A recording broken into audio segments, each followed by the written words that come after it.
Megan तुम वहाँ क्या कर रही हो? क्या मैं अंदर आ जाऊं बेटा? मेगन नहीं। গল্পটি শুরু হয় আমেরিকার কোনো এক নির্জন জঙ্গলের পাশে অবস্থিত ছোট্ট একটা শহরে। যে শহরে সন্ধে নামার আগে সেখানকার শেরিফ একটি ঘন্টা বাজিয়ে শহরবাসীদেরকে সতর্ক করে দিত যে তাদের ঘরে ফেরার সময় হয়েছে। কারণ সন্ধে নামার পর সেই জঙ্গল থেকে বেরিয়ে আসতো একদল রাক্ষস এবং শহরের আনাচে কানাচে ঘুরে বেড়াতো তাদের নতুন শিকার খোঁজার জন্য। তবে শহরবাসী সেই রাক্ষসদের হাত থেকে বাঁচতে পাথরের মতো দেখতে একটি রক্ষা কবচ ঘরের দেওয়ালে ঝুলিয়ে রাখত এবং সেই তাবিজের এমনই শক্তি ছিল যার ফলে রাক্ষসের দল ঘরে প্রবেশ করতে পারত না। তবে তারা শহরের প্রতিটি ঘরের জানালায় এসে তাদের প্রিয় মানুষের রূপ ধরে ডাকত। যারা সেদিন সে ফাঁদে পা দিত সেদিন ওই ঘরের সমস্ত মানুষ রাক্ষসের খাবারে পরিণত হতো। এইভাবে ধীরে ধীরে শহরের মানুষ কমতে থাকে। এই শহরে কেউ একবার প্রবেশ করলে সে একটি নির্দিষ্ট টাইম লুপে ফেসে যেত এবং যতবারই তারা পালানোর চেষ্টা করত ঘুরে ফিরে আবার এই শহরেই আসতো। এই অসাধারণ কনসেপ্টের ওপর ভিত্তি করে 2022 সালে নির্মাণ করা হয় মিস্ট্রি হরর সায়েন্স ফিকশন ভিত্তিক টিভি সিরিজ ফ্রম। আজকে এই সিরিজের প্রথম সিজনের প্রথম এপিসোড আমরা এক্সপ্লেন করতে যাচ্ছি। যদি এই ধরনের গল্প আপনাদের ভালো লেগে থাকে তাহলে এখনই লাইক কমেন্ট করে জানিয়ে দিন এর পরবর্তী পার্টগুলো আপনারা শুনতে আগ্রহী কিনা। এটি সম্পূর্ণ আপনাদের ওপর নির্ভর করছে। আপনাদের যদি এটি ভালো লেগে থাকে তাহলে এর পরবর্তী এপিসোডগুলি ধারাবাহিকভাবে আপলোড করা হবে। তো চলুন শুরু করা যাক আজকের প্রথম এপিসোড। আমেরিকার এই ছোট্ট একটি শহরে বয়েড স্টিভেন নামের একজন শেরিফ প্রতিদিনের মতো আজকেও সন্ধে নামার আগে ঘণ্টা বাজিয়ে শহরবাসীদেরকে জানিয়ে দিচ্ছে যে তাদের ঘরে ফেরার সময় হয়েছে। বয়েড এই শহর ও শহরের প্রতিটি মানুষকে খুবই ভালোবাসে। সে শহরের প্রতিটি মানুষকে সুরক্ষিত রাখার আপ্রাণ চেষ্টা করে, যদিও সে তার পরিবারকে অনেক আগেই হারিয়ে ফেলেছে। আর সেটা কিভাবে সেটা আমরা ধীরে ধীরে জানতে পারব। একই সাথে বয়েড এই শহরের মেয়র, তাই তার দায়িত্বটাও বিশাল। অপরদিকে বয়েডের ডেপুটি শেরিফ কেনি লিও হাসপাতালে তার বৃদ্ধ বাবার সাথে সময় কাটাচ্ছে। তার বাবা মানসিকভাবে অসুস্থ, তাই সেখানে তার বাবা কিছুটা পাগলামো করলে ক্রিস্টি নামের একজন ডাক্তার এসে তাকে কোনো রকমে বুঝিয়ে একজন নার্সের মাধ্যমে শোবার ঘরে পাঠিয়ে দেয়। তখন আমরা জানতে পারি ক্রিস্টি ও কেনি একে অপরকে পছন্দ করে। এদিকে বয়েড শহরের কলোনি রুমের সামনে কিছু তরুণ তরুণীদেরকে লক্ষ্য করছে যে তারা সন্ধে নামার আগে কলোনি রুমের মধ্যে প্রবেশ করে কিনা, কিন্তু তারা কিছুক্ষণ পরে কলোনি রুমে ঢুকে পড়ে। তখন কেনি এসে তাকে রিপোর্ট করে আজকে শহরের প্রতিটি মানুষই ঠিক টাইমে ঘরে ঢুকেছে। বয়েড তাকে গুড নাইট জানিয়ে পোস্ট অফিসের দিকে যায় যেখানে সে থাকে। তখন আমরা পাশের দেওয়ালে ঝোলানো একটি বোর্ডের লেখা থেকে জানতে পারি তারা গত 96 দিন কোনো দুর্ঘটনা ছাড়াই কাটিয়ে দিয়েছে। অন্যদিকে ফ্র্যাঙ্ক নামের একজন লোক পাবে মদ খেয়ে নেশাগ্রস্ত অবস্থায় মাটিতে পড়ে রয়েছে। পাবের মালিক তাকে বাড়ি ফিরে যেতে বলে কারণ সন্ধে প্রায় হতে চলেছে, কিন্তু তার কোনো সেন্স নেই। বাড়িতে তার স্ত্রী ও মেয়ে রয়েছে, তারা দরজার কাছে দাঁড়িয়ে তার জন্য অপেক্ষা করছে, কিন্তু সন্ধে নেমে এলে তারা বাধ্য হয়ে ঘরের ভেতরে ঢুকে পড়ে। রাত হয়ে গেলে ফ্র্যাঙ্কের স্ত্রী দরজার সামনে চেক করে দেখে সেই পাথরের রক্ষা কবচটি ঠিক জায়গায় আসে কিনা, যেটার কথা আমরা শুরুতেই বলেছিলাম, তবুও আবারও বলছি। এটি এমন একটি পাথর যেটা ঘরে লাগানো থাকলে কোনো অশুভ শক্তি ঘরে প্রবেশ করতে পারে না। এ শহরের প্রতিটি ঘরেই এই পাথরের রক্ষা কবচটি রয়েছে, তবে ঘরের প্রতিটি প্রবেশপথই বন্ধ রাখতে হবে, তা না হলে এটি কোনো কাজ করবে না। তারপর ফ্র্যাঙ্কের মেয়ে ঘুমানোর আগে প্রার্থনা করে বিছানায় ঘুমোতেই যাবে, ঠিক সেই সময় সে শুনতে পায় তার মৃত দিদা তাকে ডাকছে। সে দিদার সাথে কথা বলার জন্য জানালার সামনে গিয়ে দাঁড়ায়। তখন তার দিদা তাকে বলে, বাইরে প্রচণ্ড ঠান্ডা, আমাকে ঘরের ভেতরে আসতে দেবে না দিদি ভাই। এটি শুনে মেয়েটির ভীষণ মায়া হয়। ঠিক সেই মুহূর্তে ফ্র্যাঙ্কের স্ত্রী পেছন থেকে এসে এটি দেখে ফেলে এবং তাকে নিষেধ করতে যাওয়ার আগে সে জানালার কাঁচটি খুলে দেয়। তখন রাক্ষসী তার আসল রূপে এসে তাদের উপর হামলা করে দেয়। পরের দিন সকালে ফ্র্যাঙ্ক পাব থেকে বেরিয়ে তার বাড়ির সামনে প্রতিবেশীদের ভিড় দেখতে পায়। তখন তার ঘর থেকে বয়ের এসে তাকে কয়েকটি চড়থাপ্পড় মারে এবং তার মেয়ের ঘরের জানালা পুরোপুরি বন্ধ না থাকার কারণে তাকে প্রচণ্ড গালাগালি দেয়, কারণ সে তাকে আগেই জানালার ব্যাপারে সতর্ক করেছিল। তার অতিরিক্ত মদ্যপান এবং অবহেলার জন্য আজ তার পরিবারকে হারাতে হল। বয়েড তার কলার চেপে ধরে তাকে ঘরের ভেতরে নিয়ে যায় তার পরিবারের মৃতদেহ দেখানোর জন্য। ফ্র্যাঙ্ক তার স্ত্রী ও মেয়ের ক্ষতবিক্ষত মৃতদেহ দেখে পাগলের মতো আচরণ করে। সে তাদের দিকে তাকিয়ে থাকতে পারছিল না। বয়েড তার দায়িত্বজ্ঞানহীনতা এবং অতিরিক্ত মদ্যপানের কারণে তাকে দোষারোপ করে। তখন সে কেনিকে তাকে বন্দি রাখার নির্দেশ দেয়। তবে কি তার শাস্তি এতটুকু? না, এর জন্য একটা ভয়ানক শাস্তি রয়েছে, যেটি কিছুক্ষণ পরে আপনারা জানতে পারবেন। এর পরের সিনে দেখা যায় জিম ম্যাথিউস নামের একজন ভদ্রলোক তার স্ত্রী তাবেদা ম্যাথিউসের সঙ্গে অবসর সময় কাটানোর জন্য একটি আরভি গাড়ি নিয়ে তাদের গন্তব্যের উদ্দেশ্যে রওনা দিয়েছে। আর তাদের সাথে রয়েছে তাদের মেয়ে জুলি এবং ছেলে ইথেন ম্যাথিউস। যেতে যেতে পথে তারা হঠাৎ দেখতে পায় একটি গাছ রাস্তার মধ্যে উপড়ে পড়ে রয়েছে। ফ্র্যাঙ্ক গাড়ি থেকে নেমে দেখে পাশ দিয়ে বের হওয়ার কোনো রাস্তা আছে কিনা, কারণ তা না হলে তাদের কয়েক মাইল ঘুরে যেতে হয়। তখন জিমের ছেলে আবদার করে গাছের ওপরে ওঠার জন্য। জিম ইথেনকে গাছের ওপর উঠিয়ে তার হাত ধরে তাকে হাঁটতে সাহায্য করছিল। ঠিক সেই সময় তাদের সামনে একটি গাছে একটি কাক এসে বসে এবং ডাকতে থাকে।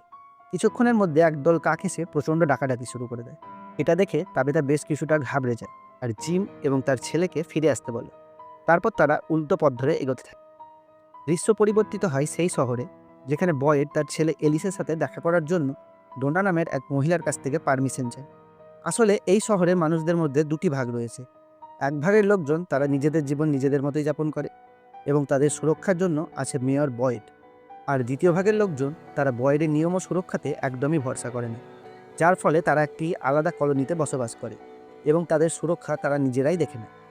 তবে সেই মানুষদের লিডারই হচ্ছে এই ডোনা। তো ডোনা তাকে পারমিশন দেয় তার ছেলের সাথে দেখা করার জন্য। সেখানে বয়েড তার ছেলেকে ফাতেমা নামের একটা মেয়ের ছবি আঁকতে রাখে। ফাতেমা যথেষ্ট ভালো একটি মেয়ে, সে বুঝতে পারে বয়েড তার ছেলের সাথে দেখা করতে এসেছে, তাই সে সেখান থেকে চলে যায়। তবে এলিস মোটেও তার বাবাকে দেখে খুশি না। সে তার বাবার নিয়মকানুনে একদমই ভরসা করে না। সে তার বাবাকে সবসময় ইগনোর করে, যার কারণ সামনের পর্বে আমরা জানতে পারি। তবু বয়েড তার ছেলেকে তাদের সার্ভিসে জয়েন করার অনুরোধ করে এবং গতকাল ফ্র্যাঙ্কের মেয়ে ও তার স্ত্রীর ভয়ানক মৃত্যুর কথাও জানায়। সে বোঝানোর চেষ্টা করে তাদের এক হয়ে শহর থেকে বাঁচাতে হবে, কিন্তু এলিস তাদের কোনো সম্মতি জানায়। তখন বয়েড সেখান থেকে চলে যায়। পরবর্তী দৃশ্যে দেখা যায় জিমের মেয়ে জুলি তার মোবাইলে কোনো নেটওয়ার্কই পাচ্ছে না। তখন জিম তাবেতাকে বলে তার ফোনে ডিরেকশন চেক করতে, কারণ সে অনেকক্ষণ ধরে ড্রাইভ করছে কিন্তু সে বুঝতে পারছে না যে আসলে সে সঠিক পথে যাচ্ছে কিনা। তখন তাবেতা জানায় তার ফোনেও কোনো নেটওয়ার্ক আসছে না। এভাবে যেতে যেতে তারা সেই শহরে এসে পৌঁছায় এবং তারা লক্ষ্য করে সেখানে একটি ফিওনেলে কিছু লোক দাঁড়িয়ে আছে। জিম গাড়ি থেকে নেমে তাদেরকে জিজ্ঞাসা করতে যায় যে হাইওয়ে রাস্তাটা কোন দিকে। তখন বয়েড তাদেরকে দেখে বেশ কিছুটা ঘাবড়ে যায়। মনে হচ্ছে সে কিছু একটা বুঝতে পেরেছে, কিন্তু সে কাউকে বুঝতে না দিয়ে ফিওনেলটা কমপ্লিট করতে বলে। ফিওনেল শেষে জিম কিছু লোককে জিজ্ঞাসা করতে গেলে কেউ তার সাথে কথা না বলেই চলে যায়। তখন বয়েড এসে তাকে বলে তার কি কোনো সাহায্যের প্রয়োজন। জিম তার সমস্যার কথা জানায় যে সে হাইওয়ে খুঁজছে।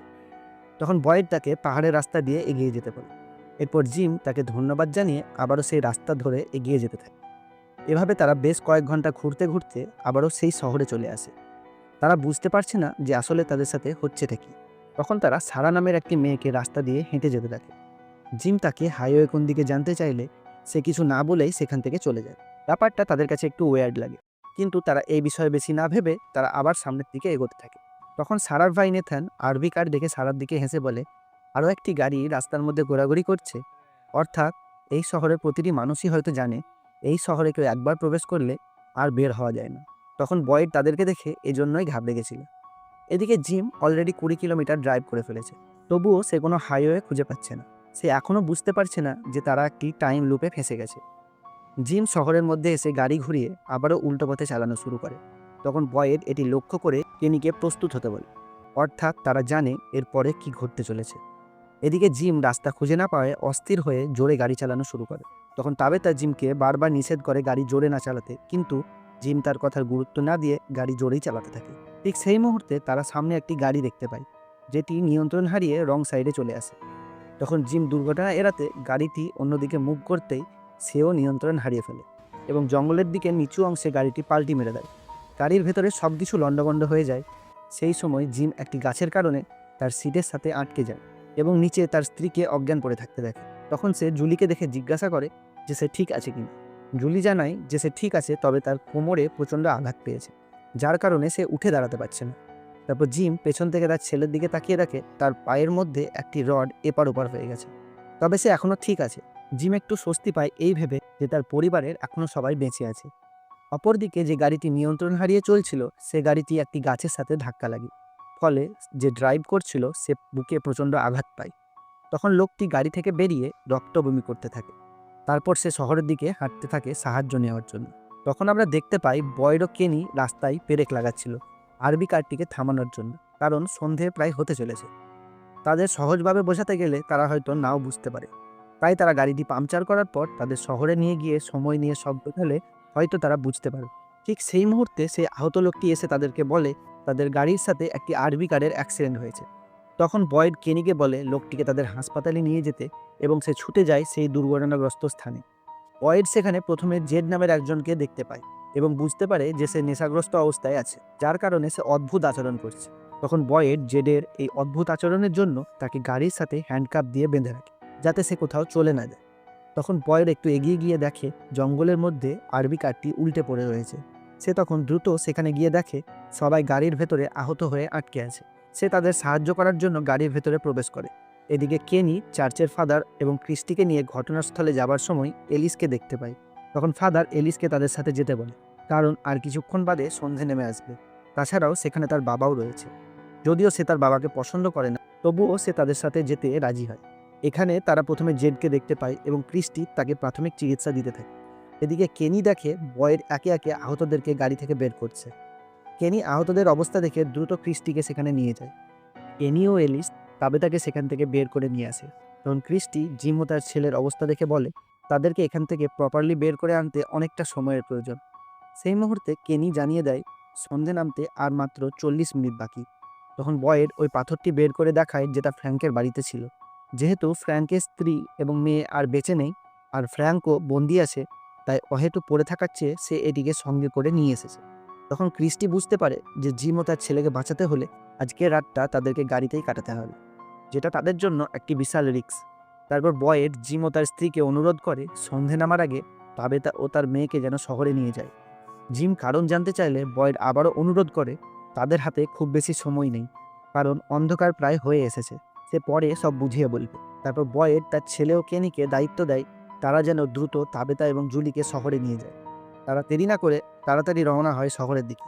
তখন শহরে ঢোকার আগে কেনি ও বয়েডে ছড়িয়ে রাখা পেরেকে তাদের গাড়ি পাংচার হয়, অর্থাৎ তারা রাস্তা থেকে সেটা সরিয়ে রাখতে ভুলে গেছিল। ততক্ষণে অলরেডি অন্ধকার হয়ে এসেছে।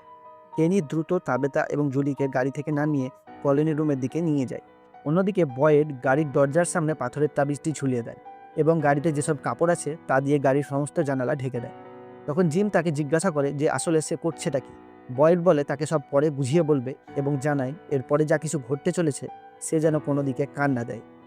জিম তাদের কাজকর্মে কিছুই বুঝতে পারছে না। তখন হঠাৎ করে ইথেন ভীষণ কাঁপতে শুরু করে। জিম এবং ক্রিস্টি ইথানকে থামানোর জন্য শক্তভাবে চেপে ধরে এবং ঠিক সেই মুহূর্তে বয়েড ভয়ানক আওয়াজ শুনতে পায়। সে একটি জানালার কাপড় সরিয়ে দেখে রাক্ষসের দল জিমের পরিবারের সবার রূপ ধরে আস্তে আস্তে এগিয়ে আসছে। তখন ক্রিস্টি বলে তারা কি এসে পড়েছে? বয়েড বলে হ্যাঁ, তারা চলে এসেছে এবং এখানে প্রথম এপিসোডটি শেষ হয়ে যায়। গল্পটি ভালো লাগলে একটি লাইক এবং শেয়ার করুন আর পরবর্তী এপিসোডের জন্য কমেন্ট করুন।